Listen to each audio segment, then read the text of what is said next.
اقلیتی برادریوں کے لیے ایک مثبت پیش رفت میں سینٹرل سپیریئر سروسز امتحان کی تیاری کے لیے باوقار سول سروسز اکیڈمی میں 15 اقلیتی نوجوانوں لڑکے اور لڑکیاں دونوں کی تربیت کے لیے باضابطہ اجازت دی گئی ہے۔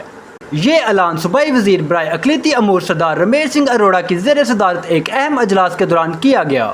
میٹنگ کے دوران مسابقتی CSS امتحان میں کامیابی کے لیے اقلیتی نوجوانوں کو تیار کرنے کے لیے ایک وقف تربیتی پروگرام شروع کرنے کا فیصلہ کیا گیا۔ اجلاس میں انکشاف کیا گیا کہ 3 ماہ کے تربیتی کورس کے تمام اخراجات مکمل طور پر محکمہ انسانی حقوق اور اقلیتی امور پنجاب برداشت کرے گا۔ منتخب شرکاء سوشل سروسز اکیڈمی میں کوچنگ حاصل کریں گے، جو ایک اہم ادارہ ہے جو مستقبل کے لیے بیوروکریٹس کو تیار کرنے کے لیے جانا جاتا ہے۔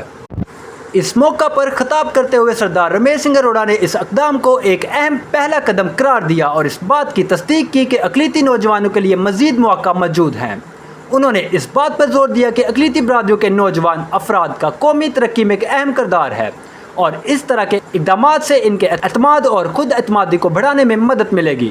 معلومات کا قابل اعتماد ذریعہ CRC، جڑے رہیں CRC کے ساتھ۔